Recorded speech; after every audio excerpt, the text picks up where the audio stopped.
Okay, welcome to the final lesson for the week, lesson 5. Today we're going to talk about the nature of the roots of a quadratic equation. For more information, see page 179 to 184 from your textbook. There's lots of good examples in there. And the other thing I got to warn you, I just noticed, is we're missing the C right here, right there in our quadratic formula. So that's a little mistake to fix. Okay, so we're going to talk about the nature of the roots. Yesterday we saw that formula.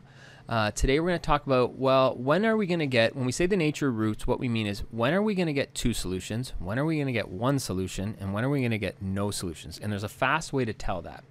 And let's investigate now because we kind of got to know all about all of this here. So 1 is A, B is -6, and C is +5. So remember there's A, B, and C from our quadratic formula. Okay. So I'm going to kind of zip through and skip some steps in doing the quadratic formula because I'm going to assume we already know it. We've practiced it. You've done your homework. So let's just jump into subbing everything in here. -b, -6, plus or minus the square root of -6 squared minus 4 times 8 times c. All right. And divided by 2 times a. All right, so I'm going to do a bunch of steps at one here. We got the -6, which is 6. Now, underneath the square root, once you square the -6 and then you minus 4 times 1 times 5, you're going to end up with 16 divided by 2. Okay, and to finish it off, well, obviously, the square root of 16 is 4. So we have 6 plus or minus 4 divided by 2. So we're going to get two possible values of x. X could be equal to 6 plus 4 divided by 2. So that gives us 10 divided by 2, which is 5, or, so there's our first solution there, or x could be equal to 6 minus 4 divided by 2, so x could equal 6 minus 4 is 2, divided by 2 is 1. Oops, I was going to write 2 there, 1. All right, so we have two roots. Now, if we were to graph this parabola, and we're going to talk a lot next week about graphing parabolas, the shape of this makes what's called a parabolic arc, and it looks like this. Now, a couple little things, and we'll talk more about them next week, but something to keep in mind. I know the y-intercept of this is right here at 0, 5. It's always the c from your equation. So that's my y-intercept. So that's just a little tip what we'll use for next week. Now, what are our roots? The roots are these two numbers down here. Those are the numbers we just found. Our roots are also known as our x-intercepts, our roots, our solutions. They got all these different names, right? This one here would be 5 over 0 up.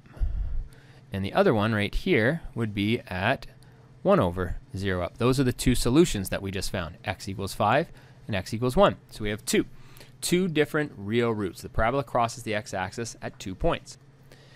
Now, this occurs, the shortcut that I was talking about is the thing called the discriminant. I'm just going to write this at the top, and there's a whole full note on this at the bottom that we'll talk about. But the discriminant is the expression underneath the square root symbol in our quadratic formula. So that is this right here, b squared minus 4ac.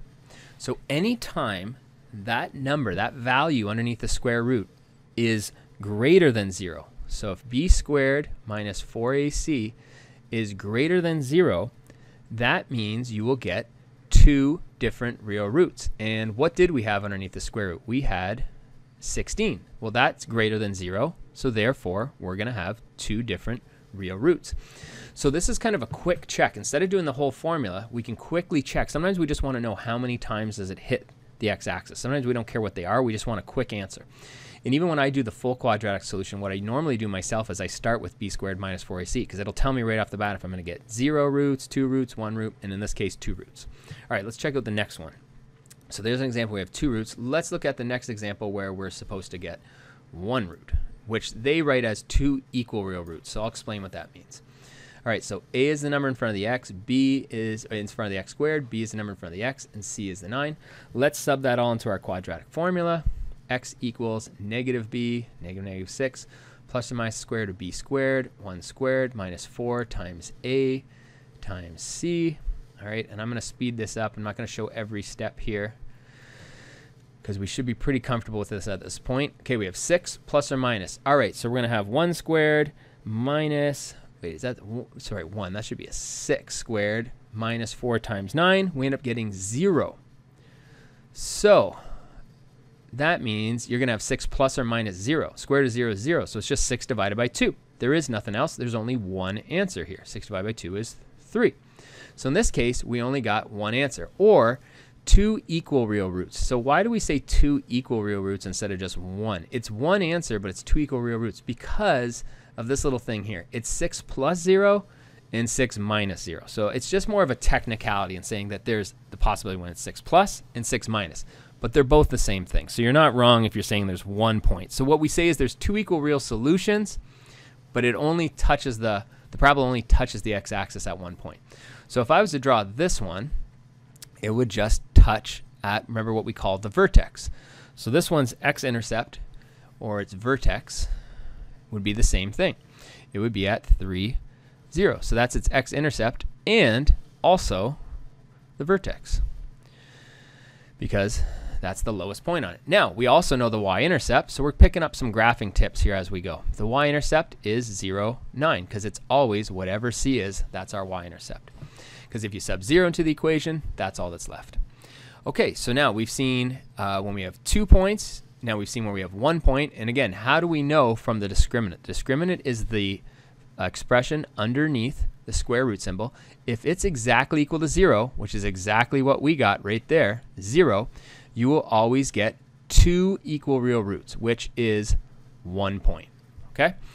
Again, technicality, we want to say 2 equal real roots instead of saying 1 root, but not the end of the world. All right, let's look at the final one below here, which is when we should get no real roots. In other words, there should be no solution to this bottom one here. So a is 1, b is negative 6, c is 13. We sub it all in. We do our quadratic formula. Negative b, negative 6, plus or minus the square root of b squared, minus 4 times a times c, divided by 2a. All right, so long story short, you have positive 6 plus or minus divided by 2, and once you do all the calculations on the square root symbol, you get a negative 16. That's a problem, right? That's a red flag. We can't take the square root of a negative number. Can't do that. We call that an imaginary number. Is imaginary with a G or a J? Oh, geez, embarrassing, eh? I think it's a G. Imaginary number. Imaginary? Who knows? All right. No time to go look and fix that one up.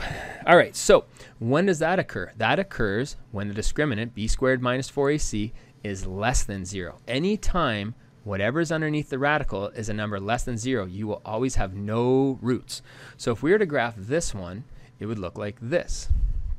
It would come down, but it wouldn't touch the x-axis. It has no x-intercept.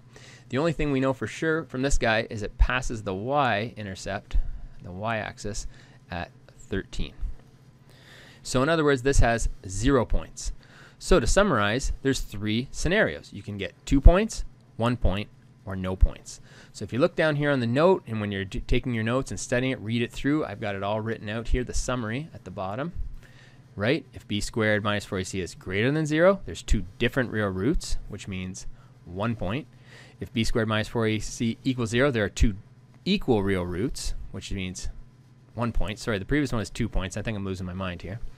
And the last one is if it's less than 0, there are no real roots. So let me just write next to it. Again, 2 points, 1 point, or no points. And we call that the discriminant, okay? Because it discriminates among these cases, okay? Okay, so just to finish up, let's do a few quick examples of some basic questions that we have to be able to do. So given these, what if you're just told to determine the nature of the roots? What you're really being asked to answer is how many roots are there? How many points? How many roots? So all we need to do is identify A, B, C. Here's the A, B, and C in each of these. All right, and we're going to use the discriminant, and we're going to see what we get. Do we get a number greater than 0, equal to 0, or less than 0? All right, so we sub these in. I have negative 12 for B, minus 4 times A times C. And when I do that, I end up getting 144 minus 144, which equals 0. So my answer to a question like this on my assignment is going to be there are 2 equal real roots. Now, just to be clear, include we're going to include in brackets, that's 1 point because the discriminant is equal to 0. All right, the next one, b squared minus 4ac. Let's see what we get. 5 squared minus 4 times 2 times negative 1. Okay, so we have 25. 4 times 2 times negative 1, negative 4 is positive 8, which gives me 33. That number is greater than 0, so that tells me I have two different real roots. And we want to clarify, I'm going to put in brackets, that means 2 points. And that leaves us with one scenario left. Let's do it. B squared minus 4ac. What do we got? Negative 2 squared minus 4 times 1 times 3. That gives me positive 4 minus 12, which gives me negative 8. That's less than 0, so therefore we have 0 real roots. This thing will never touch the x-axis. 0 points. Okay, so that concludes our final lesson for the week. Do all the homework, do a neat job, hand it in, and thank you very much.